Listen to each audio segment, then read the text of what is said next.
Stilgar, I underestimated you. Such was my suspicion.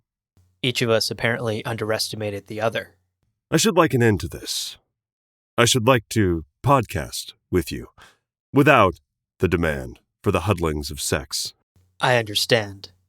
Do you trust me? I hear your sincerity.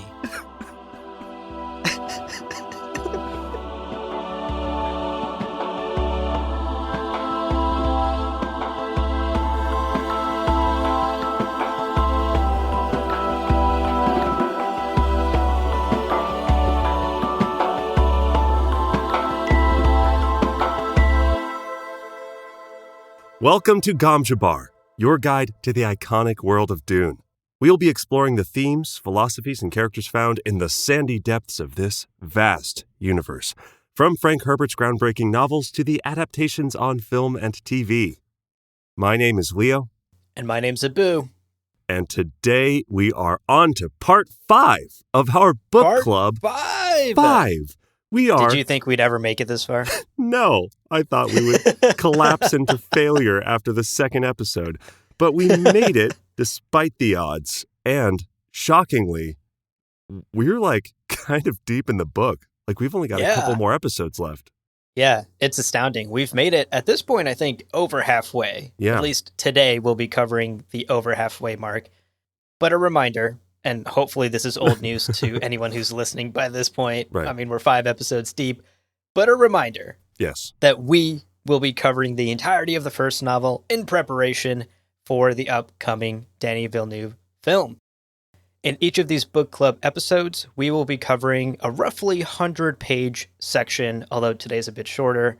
And the goal, of course, as always, is to make sure that if you are a first-time reader, that you get maximum enjoyment and appreciation out of Dune. And if you're a returning reader, you learn some of those deep-cut lore nuggets that only we can tell you about.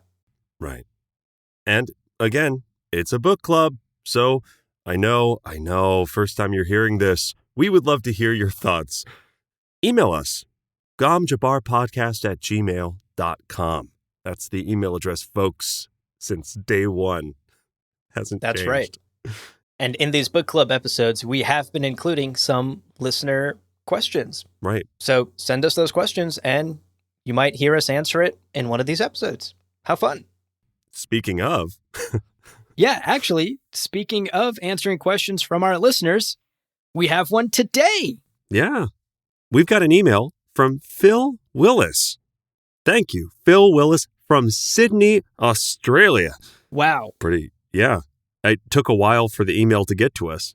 Yeah, that Salago bat took a very long time to fly all the way to us, but we got your question, sir. And its wings were tired. So before we get into Phil's really great question, one small content warning that we do want to make sure we say.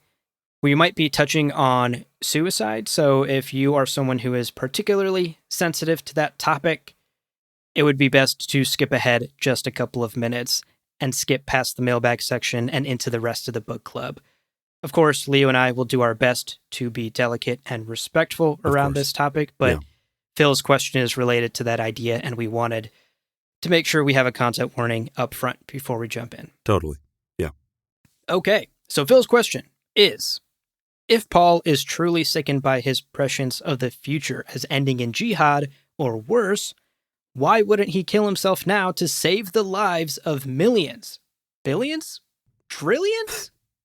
At the very least, he could throw the fight with Jameis and save the universe a lot of pain and suffering. Yeah.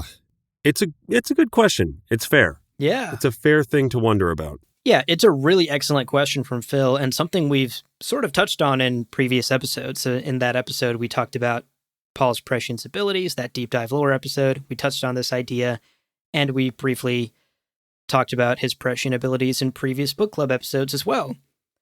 In answering this particular question from Phil, we do have to be a little careful here and sort of walk on eggshells, because we could be getting into spoiler territory for future events that we have not made it to thus far in the book club. So we're going to be tiptoeing a little bit in our answer here.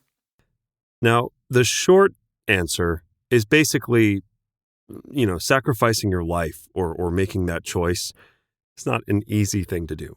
It's not one that someone would do lightly. And we also have to remember through all of this that the nature of his prescience, right? We're talking about these possible futures. We don't know if they're guaranteed, if they're the only possible futures, if there's some way to change them, and neither does Paul. Right. Paul is as lost and as confused as you might be as a first-time reader of Dune regarding what can and cannot be done. And that would be a drastic move to make, considering all of the possibilities that exist. Absolutely. We've talked about before, actually, how Paul is driving this theoretical prescience bus without getting his license, because licenses don't exist. There is no prescience for dummies manual out there because, again, this is an unprecedented event in human history. No other human in the entire galaxy, in the entire history of humanity, in the Dune universe, has ever had these particular prescient powers. He is the very first Kwisatz Haderach. So there's a lot of questions here, right? And you sort of touched on this idea that we don't know, and Paul doesn't know for certain, that doing something like removing himself from the equation, right? Taking him out of this prescience equation that tells him a jihad is coming would even stop this jihad from happening. Right. And stepping back even further, do we even know that this jihad will happen for certain? I mean, we see many, many visions, and we see how his visions are altered. In the previous book club, we talked about how in one of his visions, Paul saw Duncan Idaho survive. But in reality, Duncan Idaho gets killed by the Sardaukar. So who's to say that this jihad will play out exactly like it does in his visions? There's a lot of questions here. Yeah. It's also entirely possible that he sees events where if he were to die, the jihad would happen anyway. Because there are elements of his identity as this messianic savior already planted within the Fremen, and nothing kicks off a movement like a martyrdom. So I think that he's on this knife's edge, so to speak, between gauging what actions are appropriate and what can be adjusted, and recognizing a certain element of there may not be a lot that he can control, but we don't know yet what is and is not within his power. So absolutely, tough to be the first Kwisatz Haderach, no doubt. Like, not something I'm envious of at all. Yeah, totally. And look, we're actually going to touch on this topic today, but Paul does try. You have to give him credit for trying to change the future. Later in today's episode, we're going to talk about a decision that he makes that we read in today's chapters to change his name from just Muad'Dib to Paul Muad'Dib, which is a name he has never heard or seen in any of his prescient visions. So that's his attempt to see, hey, if I move this lever a little bit, does the jihad go away? Right. So kind of got to give him credit. He is trying. He's just not quite ready to take the drastic step of completely removing himself from this jihad equation. Absolutely. So thank you for that question, Phil. We also then have an observation from also Phil, which is, after his duel with Jameis, Paul receives, quote, the marker for Jameis's coffee service, which is described as, quote, a flat green disc of metal. And Phil goes on to say, wait, did Muad'Dib just kill Jameis for his Starbucks reward card? And then in parentheses, only 2 more spice coffees before I get a free one. Which, gotta say, that is exactly my brand of humor. Thank you, Phil. I love it. Phil's got jokes. Phil's got jokes, y'all. Yeah, no, Phil, shouts to you, my guy. He wrote a really incredible email. These are only 2 things I picked from it, but it was a lengthy email full of great jokes like this one. But this was so funny and so true. Yeah, no kidding. I mean, look, the truth of the matter is, right, from what I've heard in the deep desert, those Starbucks rewards cards are worth a lot of money. Oh, Some say more than a briefcase of spice, if that's to be believed.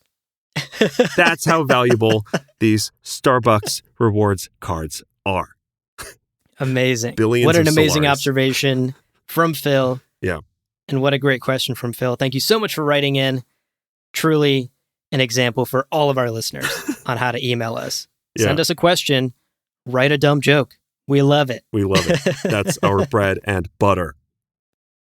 All right. With that out of the way, let's jump into today's reading.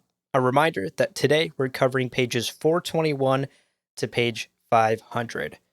So as always, today we're going to go through a quick summary of this week's reading, and then we'll jump into our key takeaways, and we'll end the episode with some deep cut spice morsels. Let's get to it. Delicious.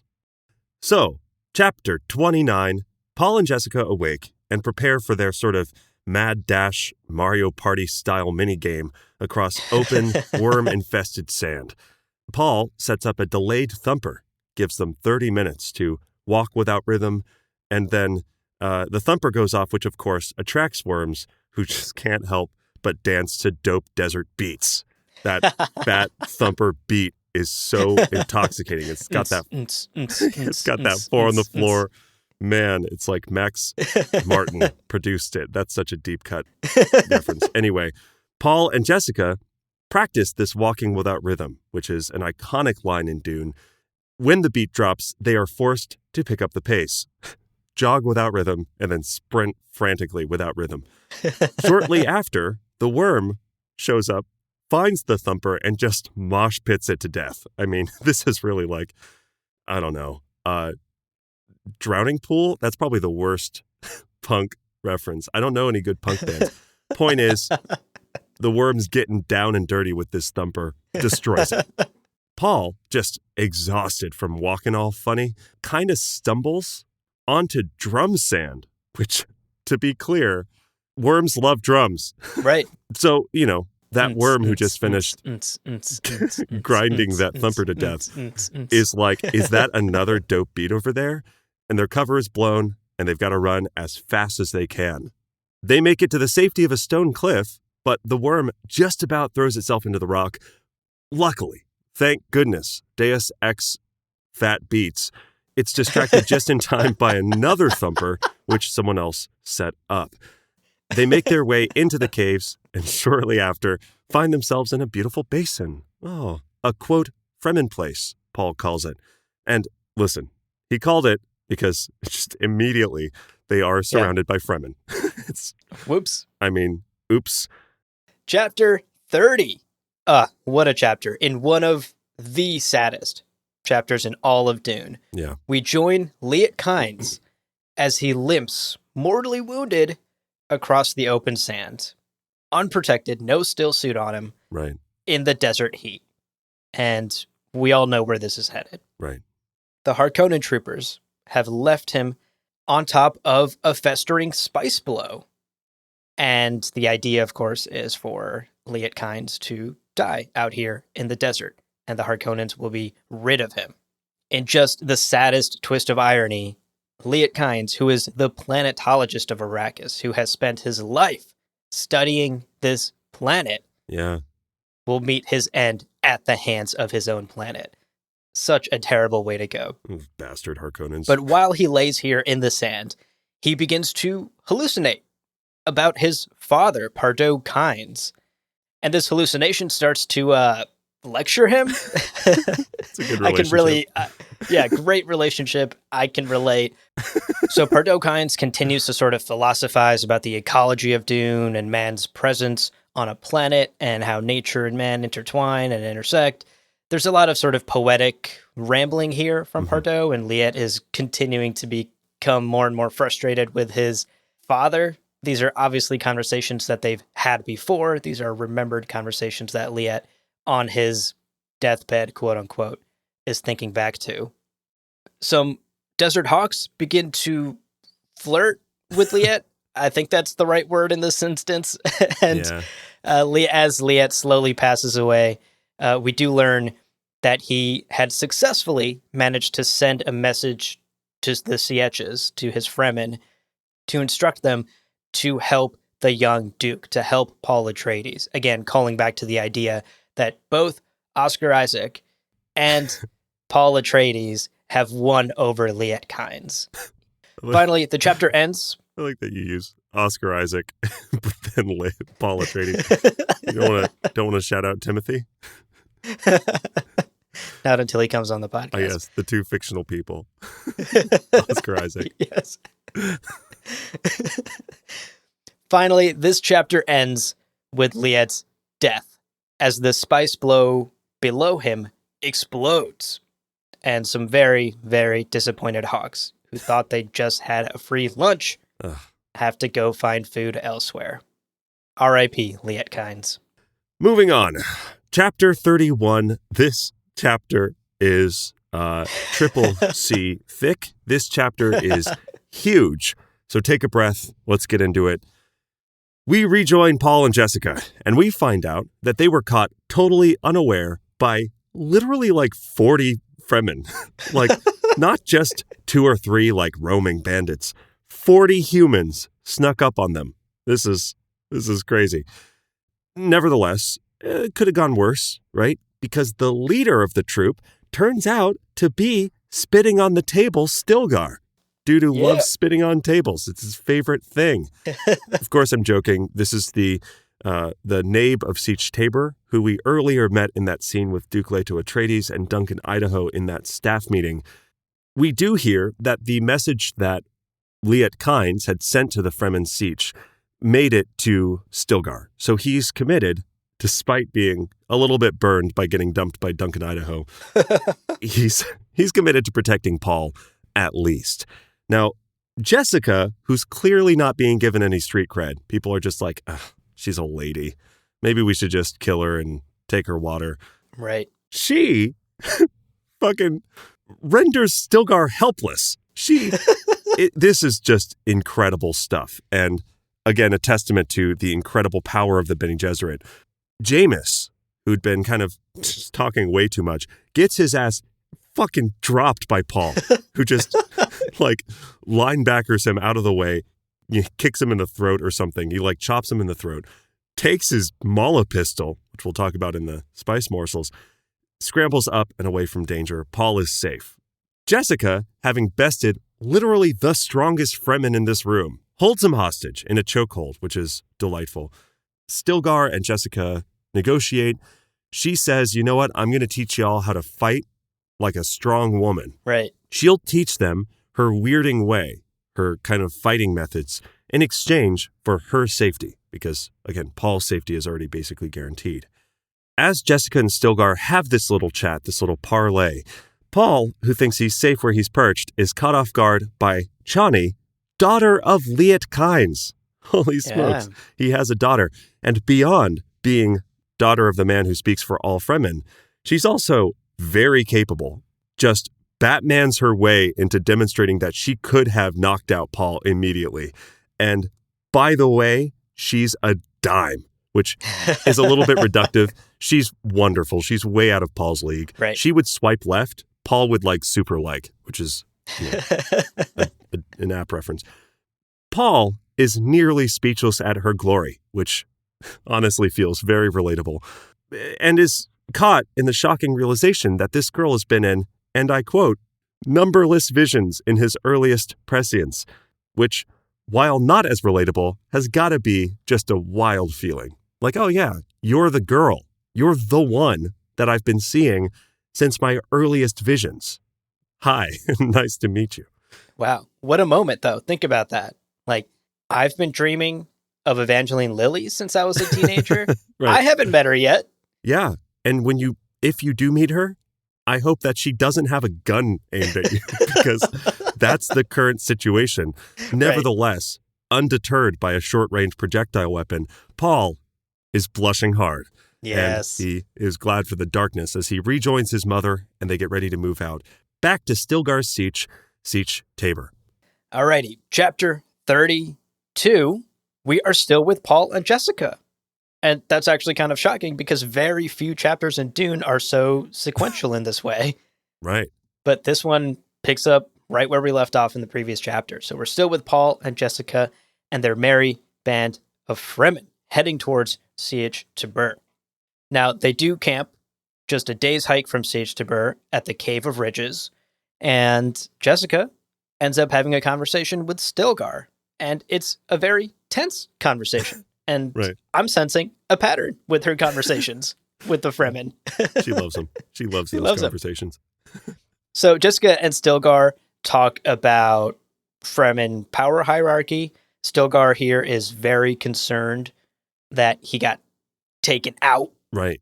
by Jessica, and that hurts his standing as the leader of this troop, right? He is the leader here because he could fight anyone in this siege. He is the strongest fighter. He's the smartest fighter. And to watch him get taken out so easily by Jessica puts his leadership position in peril.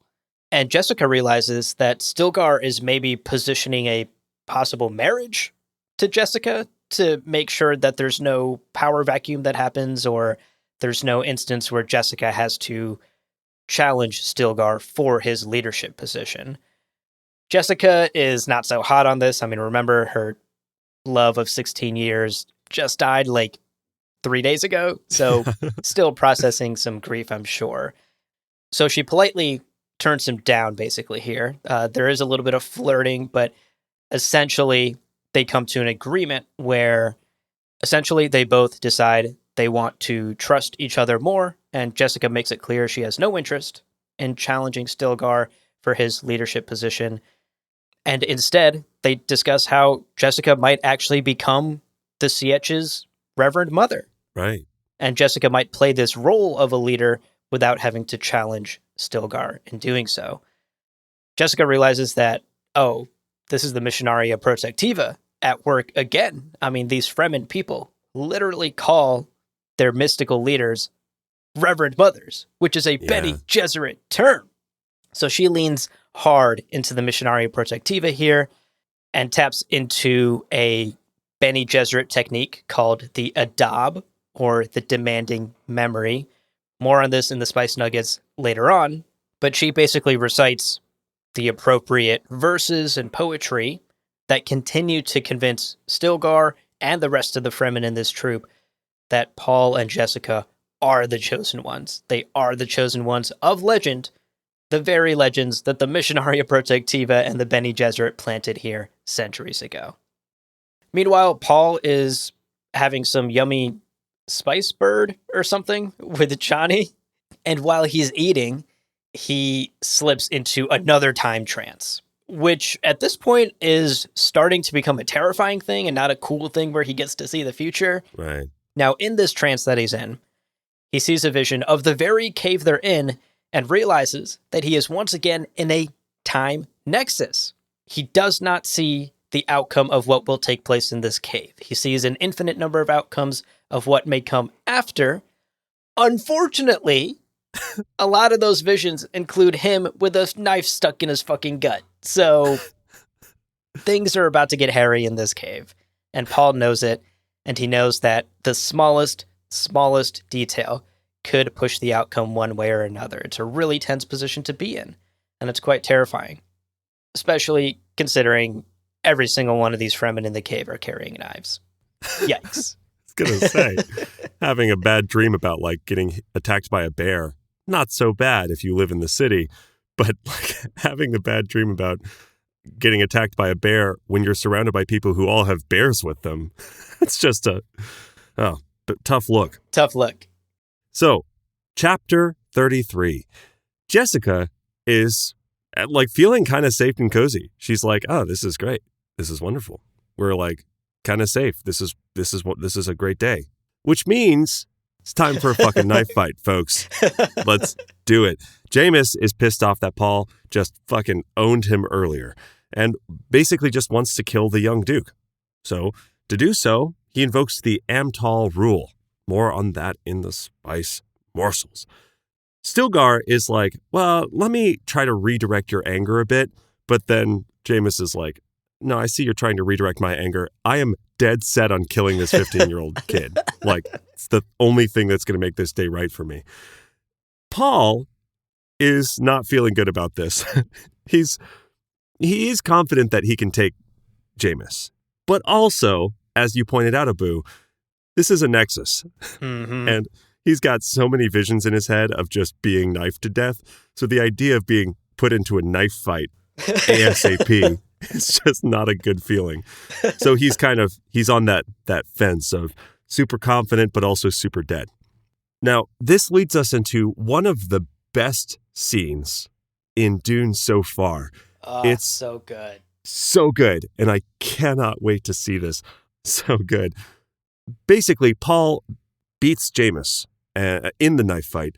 The Fremen, having seen this display, are just astounded.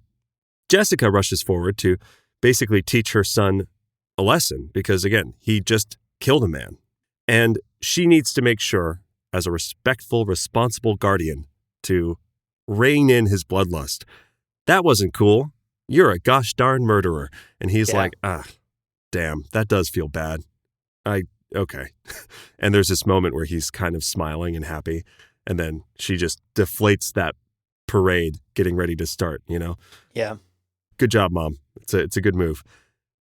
He's also, again, in an iconic scene, given his Fremen name. Paul gets the Fremen name Usul, which is his secret Sietch Tabor name. And then he chooses for himself the name of the hip-hoppin' little desert mouse, the Muad'Dib. Now, in a kind of experimental attempt to change these future visions of the, Atreides banners over a bloody jihad, he says, you know what? Don't just call me Muad'Dib. Call me Paul Muad'Dib. And he thinks to himself, hey, there's a thing I've never seen in a prescient vision. Right. Can I step off of the course of these countless visions? Let's see if this changes anything. And thusly, young Paul Atreides becomes Paul Muad'Dib. How cool is it that we see Paul in real time experimenting with his prescient powers here?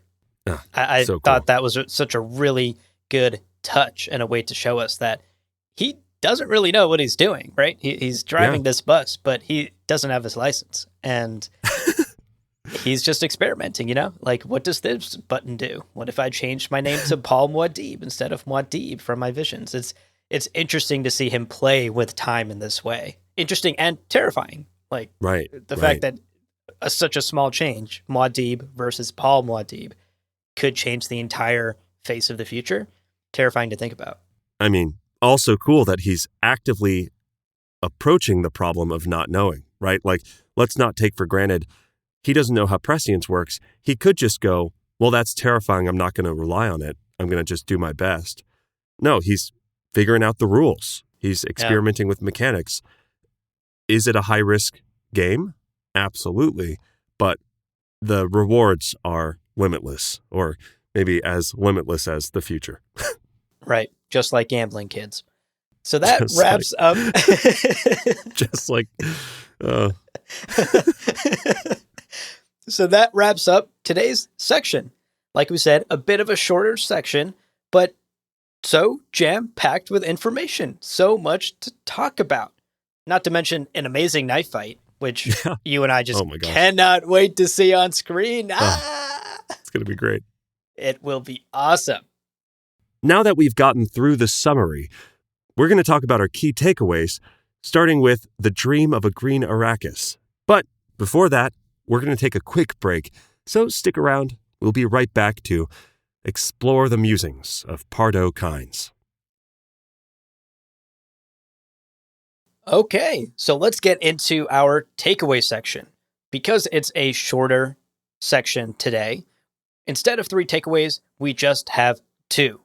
So takeaway number 1, the dream of a green Arrakis. This is, honestly, maybe one of the most important things we learn in this section, which is the truth about what Kynes and the Fremen are up to on Arrakis. There have been little hints thus far in the book that there is more going on Arrakis than meets the eye. Here, the curtain finally starts to part, and we get a peek at what is actually happening on this planet and what the Fremen are actually up to. One of our earliest hints of what's going on here is actually when Paul and Jessica escape the worm and come across that Fremen basin. in that first Right. chapter in today's section. Quote, spreading away in front of her stretched desert growth, bushes, cacti, tiny clumps of leaves, all trembling in the moonlight, end quote. Beautiful. And Jessica looks out over it and comments how, quote, there would have to be people for this many plants to survive, end quote. So there we have it, our first major hint that there's more going on here on Arrakis. This basin is a garden Yeah. in the middle of the deep desert. What are the Fremen doing out here? And do they have some fresh grown parsley for me? It's so good in spiced tea. It's great because this is the show before the tell, right? We are seeing these little water capturing desert plant things in this chapter. And then the next chapter has Kynes talking to Kynes about basically the strategy that Pardo Kynes had enacted on Arrakis. Now, again, his father's hallucination says, quote, our first goal on Arrakis is grassland provinces. We will start with these mutated poverty grasses. When we have moisture locked in grasslands, we'll move on to start upland forests, then a few open bodies of water, small at first, and situated along lines of prevailing winds with wind trap moisture precipitators spaced in the lines to recapture what the wind steals, end quote. Which, Wow. man, clearly someone took a class in ecology because that's a dense, every other word I was like, I think I know what this means, but I'm not 100% sure. Yeah. But folks, Pardo Kynes has a plan, and it's clearly in the process. It's clearly happening. Right. I mean, forests, bodies of water. Open bodies of water. On Yeah. Arrakis. Yeah. On a planet that is entirely desert. So dry. So Just dry heat. The sunscreen economy is booming all the time on this planet. Ice cream doesn't exist. It's too hot. Yeah, it's wild. This is Pardo Kynes' dream to Right. change the face of Arrakis entirely, to create a completely different planet Right. that's full of lush land with grass and open water. Like that's wild. That to me, Leo, seems mighty ambitious. Yeah, to say the least. I think Abu, it is ambitious. That's just an ambitious plan. Yeah. Yeah, and Daddy Kynes here continues. Quote, Yeah. we must do a thing on Arrakis never before attempted for an entire planet. We must use man as a constructive ecological force, inserting adapted terraform life. A plant here, an animal there, a man in that place, to transform the water cycle, to build a new kind of landscape. Pardo Kynes here is admitting this has never been attempted before. This is unprecedented. I also can't help but think about real-world examples of like, we're going to introduce this pest controlling, foreign species to the island. Oh no, the island's covered in frogs. Yes, yeah. It goes wrong so often with even just one or two elements. The idea, the audacity of going, whole planet, this is good. I've got this. But I guess there's really only uphill when you're working with Arrakis. Even covered in frogs, they'd be like, oh, this is better. There's a lot of food now. Frog leg gumbo. It's off the charts. Yum. A delicacy. Yum. Especially with some spice melange. Get those time trance legs. Right. I mean, we joke, but Arrakis does have its own ecological balance, right? Right. And you have to respect that balance. And that's something that Pardo Kynes hits on here as he lectures to his dying son. Right. Bad timing, but good words. Yeah. Bad timing for a great lesson. It's a mixed bag. Yeah. He continues actually philosophizing here as he's lecturing Liet about man's place in nature. And what's funny is you kind of start to feel that this chapter gets a bit meta. And I almost start to get the sense that Frank Herbert himself is doing a little bit of lecturing here, maybe lecturing us as the reader. And that's even more interesting when you look into Frank Herbert himself and you learn about his strong interest in environmental issues. And a lot of the ecological messaging that Pardo Kynes is philosophizing about here to Liet echoes many of Frank's own beliefs too. You even found, Abu, this incredible interview with Frank Herbert where he's talking about, and God, this is like 40 years ago, which is a bad sign, where he's saying, we need to stop using fossil fuels. We need to switch to renewables ASAP. I'm a believer in the high energy life. I just say we have to shift from non-renewable energy to renewable energy. And we have to start taking the steps now. We really do have to start taking those steps now. Yeah, it's just so interesting to read Dune in 2021 as a millennial sort of facing down a very real climate crisis, right? Yeah. And the messaging here from Pardo Kynes is it's so hot. Oh my God, New York has been so hot. It's just a swamp. What is this? It's gross. Yeah, but it's just so cool that this messaging is evergreen, which feels like a bit of a ironic word to use there. But right. This messaging from Pardo Kynes and from Frank Herbert himself throughout the entire Dune series is so important and relevant even today, even now, 40 years after the book came out. Pardo Kynes continues in this section with one of my favorite quotes. He says, "Men and their works have been a disease on the surface of their planet before now. You cannot go on forever stealing what you need without regard for those who come after. The physical qualities of a planet are written into its economic and political record." End quote. Ugh. Boy, Wow. that's a thesis if I have ever heard one. Yeah. Incredible. That is so core to the themes in the Dune saga. Yeah. I mean, clearly a man of principle.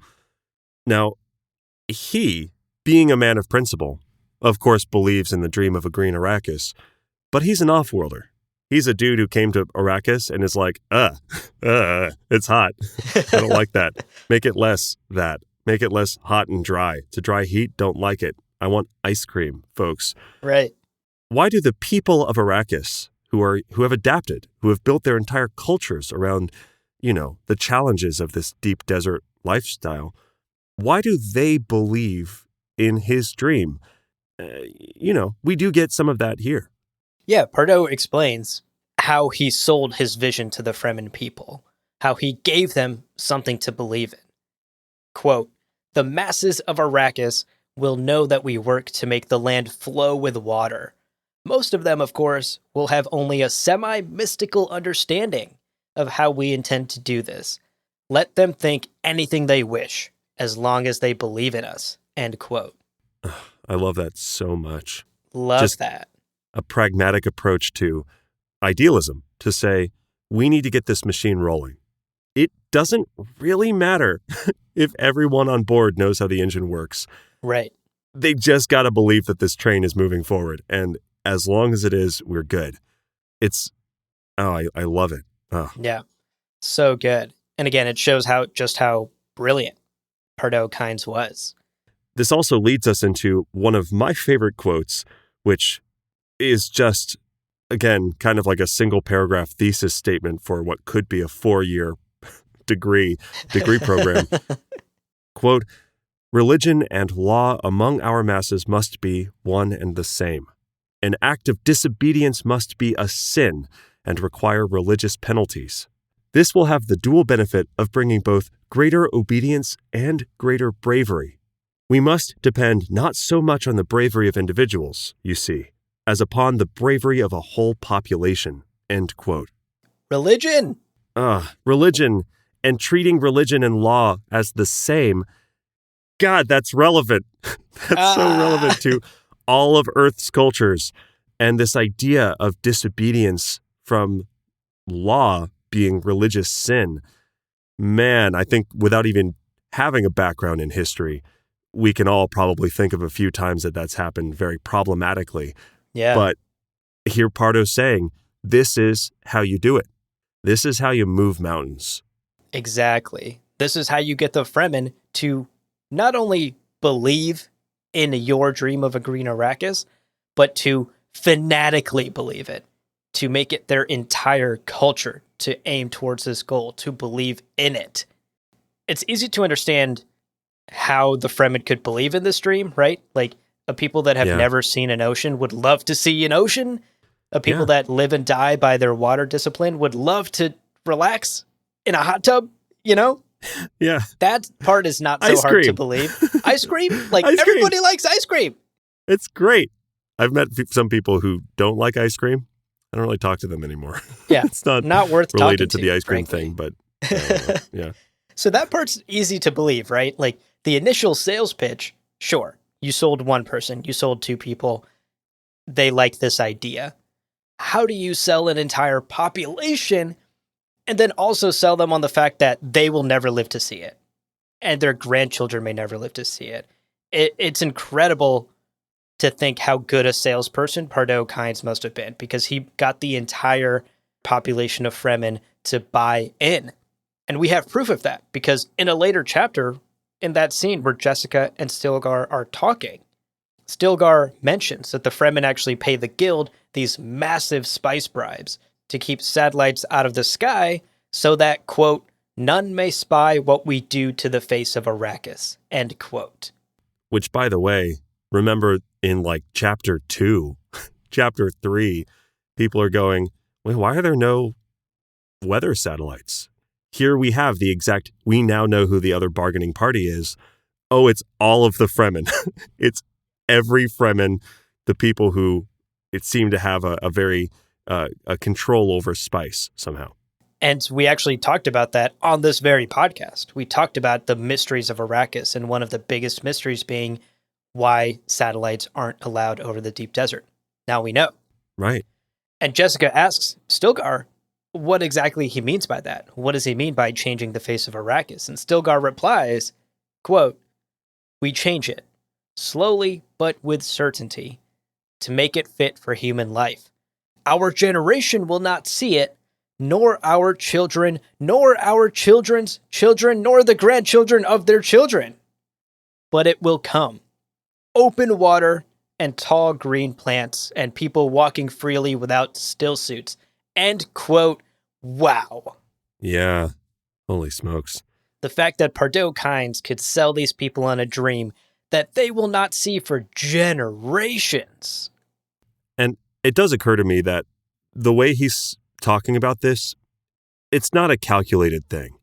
He's not going, I know for a certainty that the great-great-great-great-great-grandchildren will see this. Right. I hear this as, I am not going to see it. I can't guarantee anyone I know is going to see it, but that's not the point. The point is for the people, for the planet.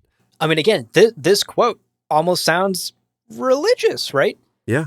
Nor our children, nor our children's children, nor the grandchildren of their children. Like, that, to me, rings a very religious tone.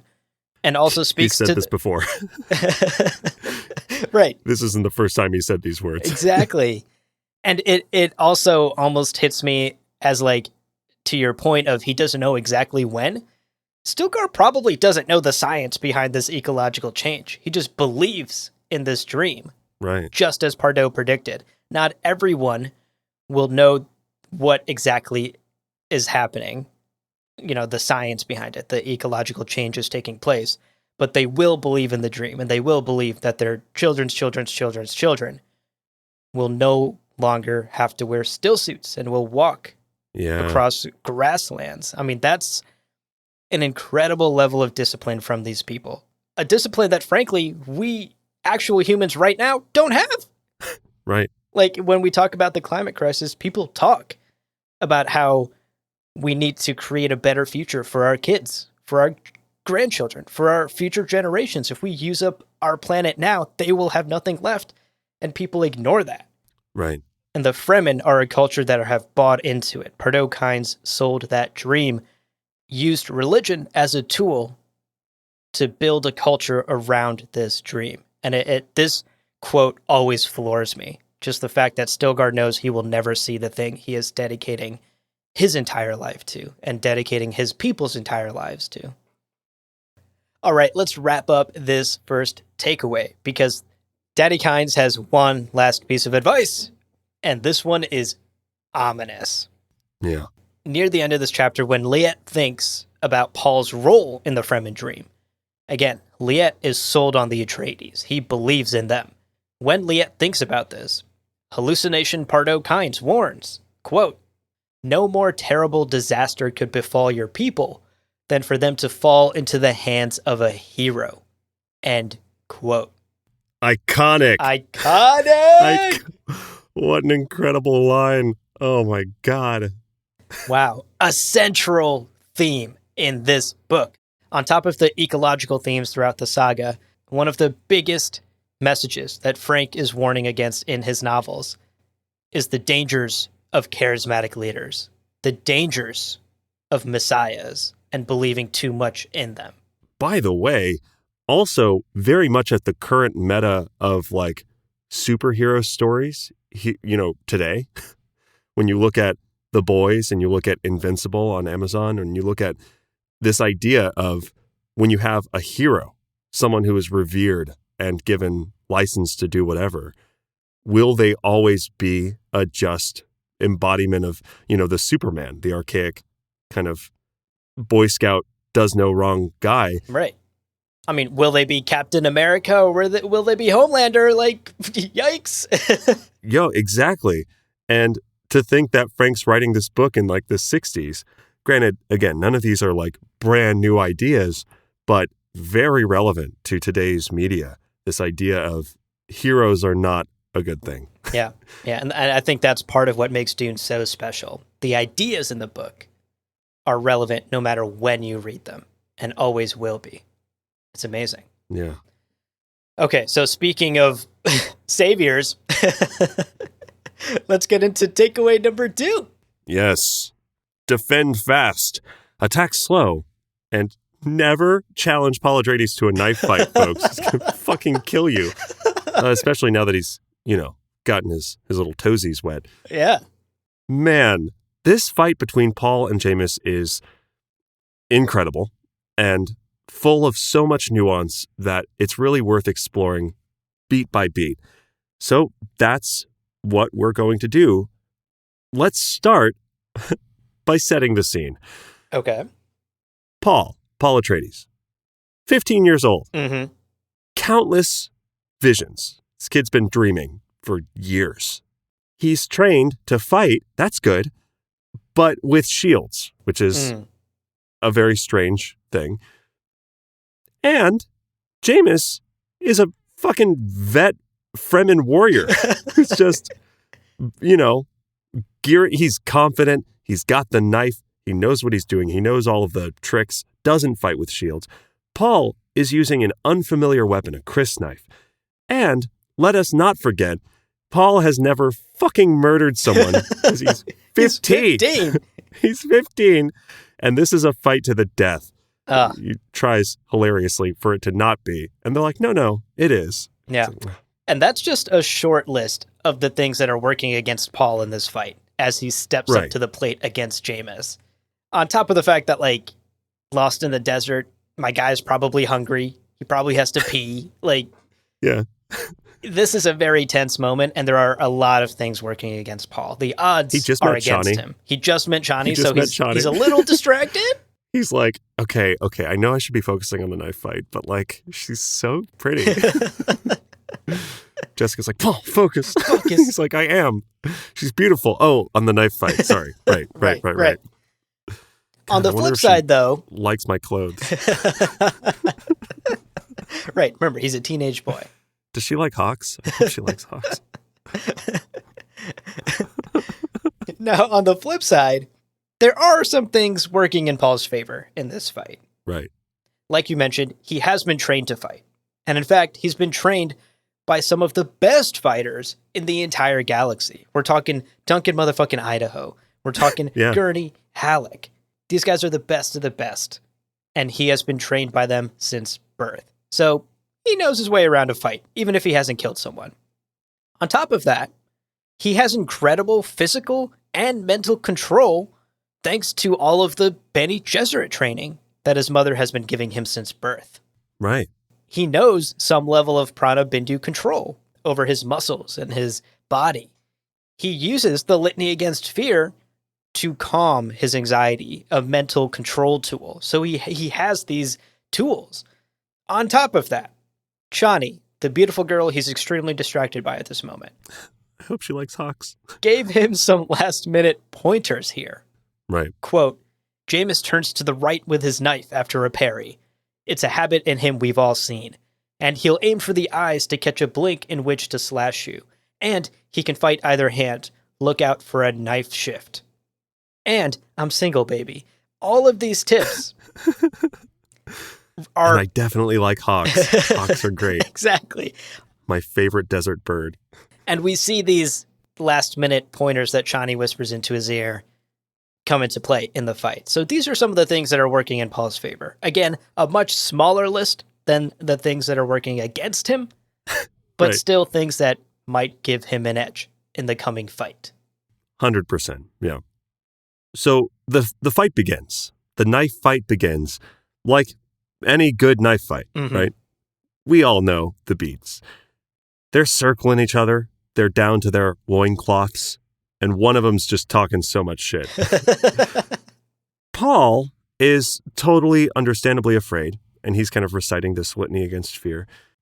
Now, nothing in his visions of this moment, his countless prescient visions of this cave, this moment, have shown him sort of the path.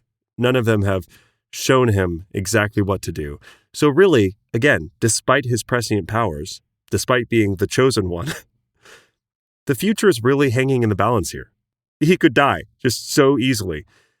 And here's a quote to really highlight this, and as he's thinking about this, and this is sort of the foundation of some of his anxiety.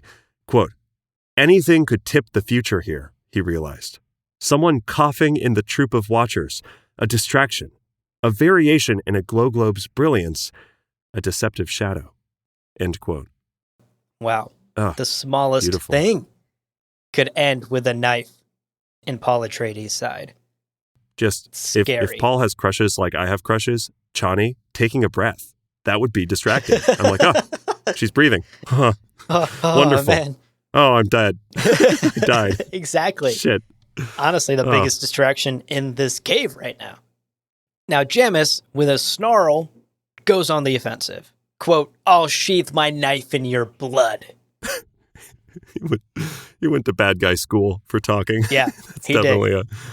He's a villain. He's like, oh, I actually got my undergraduate in being talking like a villain. Yes. So that's Classic villain line. graduated with honors. It was great.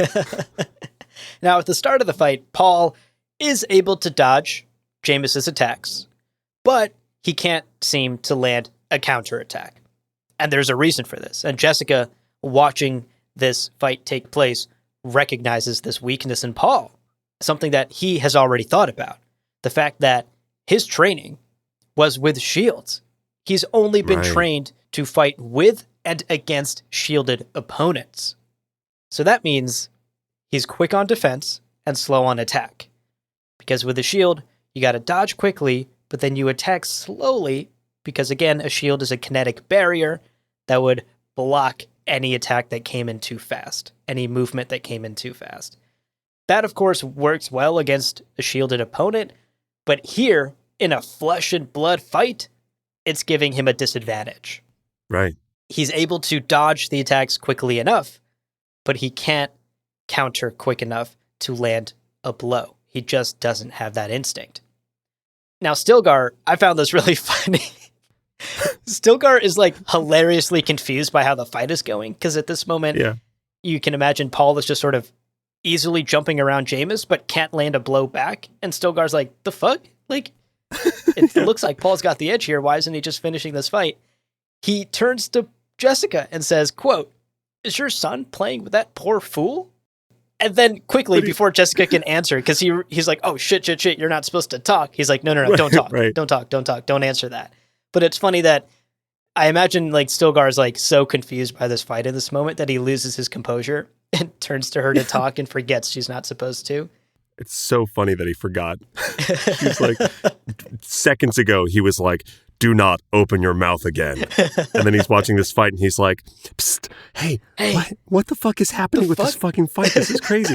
Oh, shit. Sorry. Right, that whole thing I said. Okay. Yeah, still your tongue, witch. Right, exactly. I found that really funny. It's a bit of a throwaway line, but it's cute that Stilgar's like so in this fight that he's forgetting the rules. He needs a commentator. He needs a commentator for this knife fight. Right.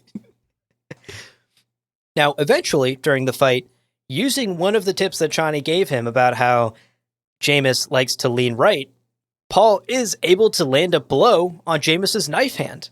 And it's a blow that hurts. Yeah. At this point, Paul does what any honorable Duke is trained to do. He asks Jameis to yield.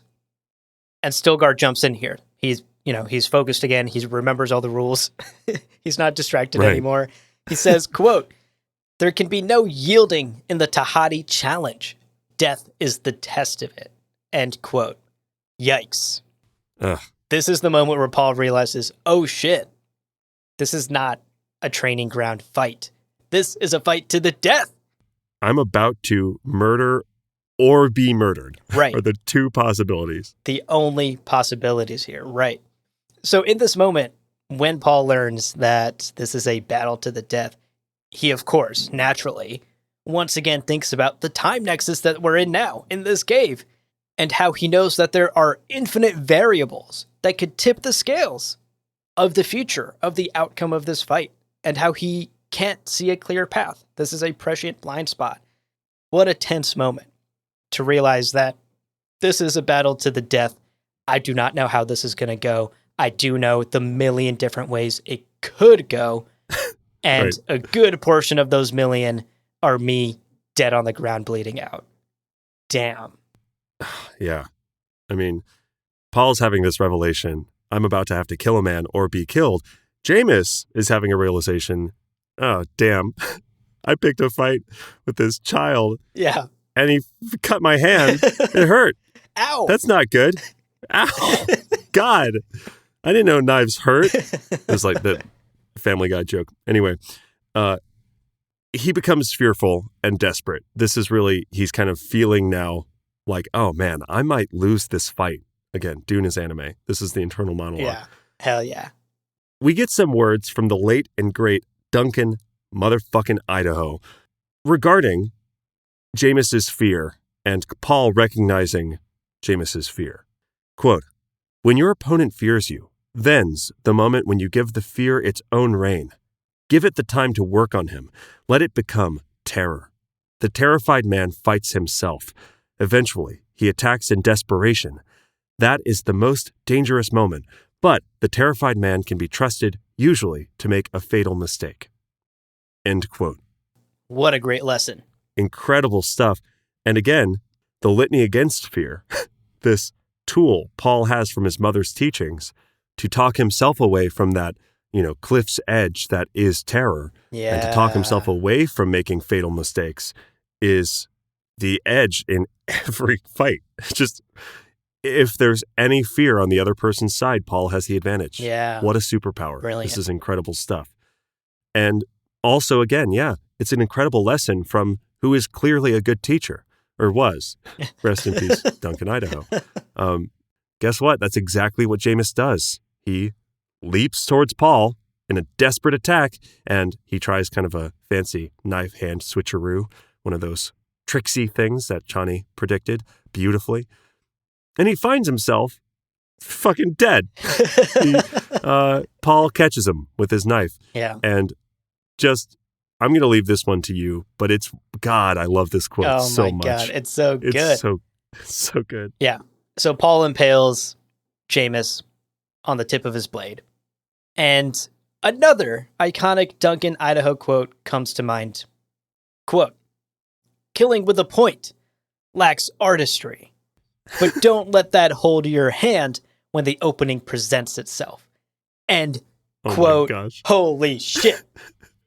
Holy shit. Lacks artistry. Oh my God. Remind me never to fuck with Duncan only kills with the blade Idaho. Oh my God. My God. Also, there's that iconic moment that's in the Dune trailer of Jason Momoa peeling away from a Sardaukar with his, what looks like a kinjal, or it's kind of like a machete-like blade. and he's just dragging the edge along the guy. Listen, that looks like a kill that's got artistry, folks. Yeah. He's about the edge kills. So there you go. It's kind of fun to think about that. Any fight scenes we get to see in the movie with Momoa as Duncan Idaho, I'll be thinking about that. For sure. I'll definitely lean over and go, psst. He just killed with a point, and that lacks artistry, but I guess the opening presented itself, so well played. And the person next to us in the theater is going to be like, the fuck is wrong with these guys? I don't know you. Stop talking to me. All right, let's round out this takeaway and this scene, because one final incredible thing takes place here. As the surrounding Fremen surge forward to collect Jameis's body and celebrate Paul's victories, many of them are in awe of Paul. Many of them are fearful. Many of them are confused. I mean, is this the boy of legend that they've only ever heard about? Right. A lot of emotions running through the crowd. Jessica fights her way through the crowd to get to her son because she desperately needs to do something. Quote, "Now is the terrible moment," she thought. "He has killed a man in clear superiority of mind and muscle. He must not grow to enjoy such a victory." End quote. Oh, I love incredible. it. Yes. Oh my God. I so good. love this. Yeah. Because think of how many of our favorite stories, even superhero stories that glorify good people like Captain America, are about killing. Right. Stories in which our heroes inevitably must kill or murder to continue their quest or whatever. So many stories glorify that act, glorify murder, and normalize it to some extent. But at the end of the day, it's a fucked up thing to do. Yeah. So it's so cool to see that in this book, in the harshest of environments, on a terrible planet, among an unknown people, against a seasoned Fremen fighter, Paul had to do this thing that was clearly self-defense. It was kill or be killed. Right. Fully justified by almost every ethical standard. Even in that moment, Jessica rushes forward and makes sure that he does not enjoy this too much, that he does not start to enjoy the thrill of a fight, or even start to seek that high of getting a kill, of overcoming another person. It's amazing. It's beautiful writing. It's beautiful characterization. And it, again, speaks to the nuance of these characters, in Jessica immediately recognizing this moment in which Paul might be riding high, which he is. She walks up to him and he's kind of got this glow in his eyes and he's smiling, and I'm sure the adrenaline is still pumping in his veins. Yeah. That's a moment where you got to bring someone down. They cannot come to enjoy that too much. And that's exactly what Jessica does. She rushes forward and hits him with a ultra scornful quote, "Well now, how does it feel to be a killer?" End quote. Ugh. Right in the gut. Yeah. Right in the gut. From your mother, not from some adoring fan. Yeah. And that truly does bring him down to reality. He tells Stilgar a little later in the scene, quote, "I wasn't playing with him. I did not want to kill him." End quote. What a scene. It also, I love that this is probably a lesson that Jessica was taught as a Bene Gesserit, right? As part of this mastery of emotion and the body, knowing that there is a thrill to mastering, to overcoming someone through superiority of mind and muscle, as she puts it. When she overcame Stilgar, I could imagine her having a moment of fleeting triumph, but we know now that this is a discipline that she has. You don't revel in that unnecessary violence, or you don't revel in, you don't glow with this pride over defeating someone, because that, again, I don't know, it weakens you or it shifts your moral compass, or there are all sorts of terrible things that can happen if you go down that path. Really interesting stuff, because again, the first time I read this, I thought of this only as the lesson for Paul, but to think about it also as a lesson learned by Jessica, a lesson that she had been taught and is now teaching. That's a great point, yeah. And those are our takeaways today. Just two of them. Takeaway 1, The Dream of Green Arrakis, set forth by Pardo Kynes, continued by the Fremen in a fanatical religious belief in the future, in a brighter, greener future. And takeaway number 2, an incredible knife fight that we can't wait to see on screen. Paul Atreides bests a Fremen warrior in combat. So now that we've talked about the major takeaways, we're going to dig into some delicious spice morsels. But before that, we are going to take one last break. So we'll be right back with a spice morsel all about hooks, makers, and riders. Ooh, what's that about? Stay tuned. Okay, so first up in our spice morsels deep cut lore is hooks, makers, and riders. What do these words mean? Yes. We heard them What are they? multiple times throughout these pages. We learned in these chapters that the Fremen often refer to sandworms as makers. We heard in Pardo and Liet-Kyne's conversation a term called little makers. There are also a number of, frankly, not so subtle hints to the possibility that Fremen are able to ride worms What? through the use of something called maker hooks. As Liet lays dying in the desert, quote, "A worm, Kynes thought with a surge of hope. A maker's sure to come when this bubble bursts. But I have no hooks. How can I mount a big maker without hooks?" End quote. Our first little hint that, wait a second, you can ride worms? Yeah. And then moving on later, as Jessica and Stilgar are looking out from the Cave of Ridges, Stilgar says, quote, "It would be better to ride, but we cannot permit a maker into this basin. Thus, we must walk again tonight." End quote. Yeah. And understandably, Jessica's like, say again? What? What? What did you just say? What? Quote, "She measured the import of his words, the statement that they could not permit a worm into this basin. She knew what she had seen in the mirage. Fremen riding on the back of a giant worm. It took heavy control not to betray her shock at the implications." Wow. She's like, fucking what? I mean, yeah, that makes sense. Yeah. Again, to continue our T-Rex metaphor from the previous chapter, imagine you're at Jurassic Park and you see the park rangers who you thought just watered the plants riding around on a T-Rex. Yeah. Incredible. So now we know that the Fremen ride worms as a means of transport in the deep desert. Amazing. Just wild. The next bit we've got, the next morsel. Let's dig in. Mala pistol. So, Mala pistols are formally introduced to us in these chapters. One of the very few projectile weapons in Dune. Again, super rare stuff. Mostly people are using swords and knives. From the terminology of the Imperium, quote, "Spring-loaded gun for firing poison darts. Range about 40 meters." It's mentioned here, we talk about shields, personal shields being a deterrent for using any kind of projectile weapons.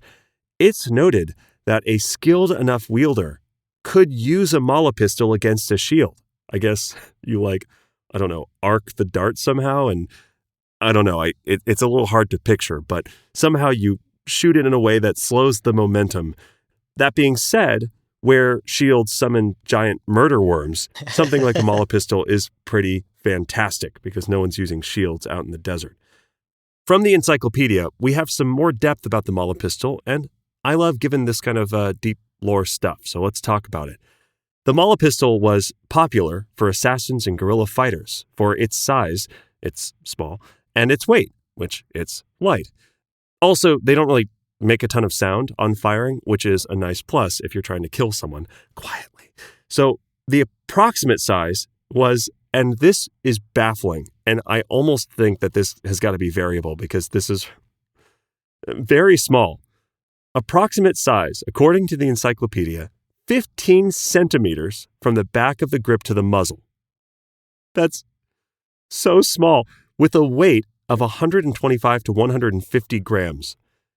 Guys, for reference, I have an apple in my fridge. I weighed it because I don't know what grams are. I'm not a science man. The apple in my fridge is 225 grams. So either I have a huge apple in my fridge or this is a very small device. You decide. They were invented in the year 3741 AG, it's about 7,000 years before the beginning of Dune. But it wasn't until over 4,000 years later, in the years, it's approximately the 7,000s, that modern mala pistols made it off-planet to interplanetary markets. Our next spice morsel is Amtal rule.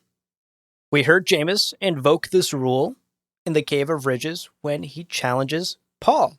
Quote, "It is Amtal rule," Stilgar said. "Jameis is demanding the right to test your part in the legend." End quote.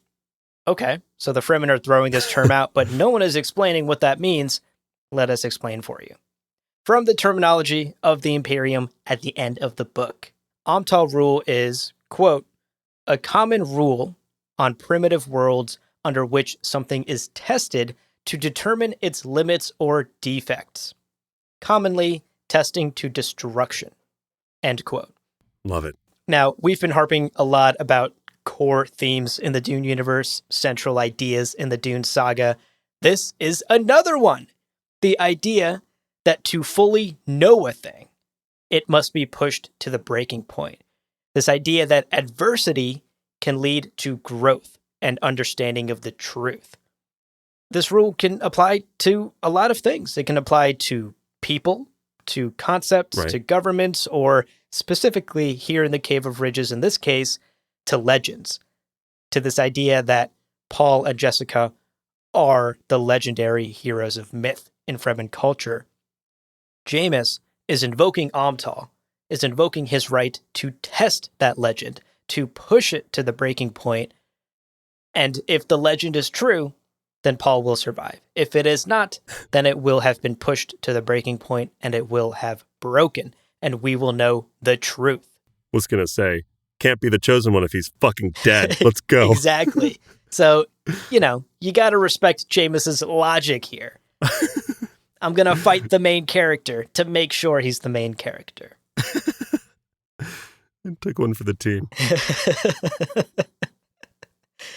We actually dedicated an entire episode to this very idea, to the Amtal rule, to the theme in the Dune saga of pushing things to their limit and adversity being core to growth. So we highly recommend you check that episode out. We actually had a guest, the amazing Elaine from the Nerd Cookies YouTube channel. It was an incredible discussion, so be sure to check that out if you want to learn more. Quick caveat, that is a spoiler episode, so proceed with caution. Indeed.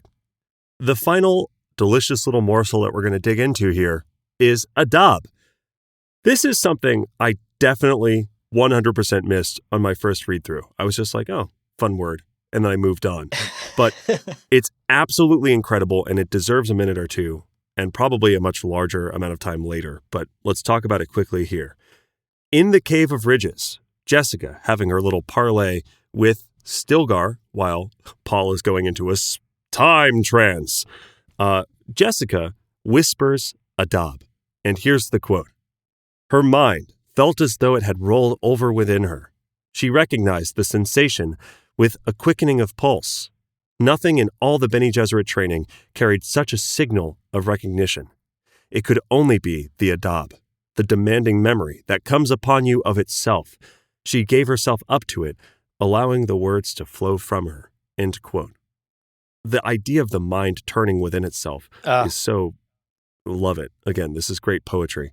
But basically, the general sense is that this is kind of a self-triggering word, like a trance word or something that just happens to her. The encyclopedia explains a little bit further. Quote, adab is a retrieval process accessible to all skilled Bene Gesserits.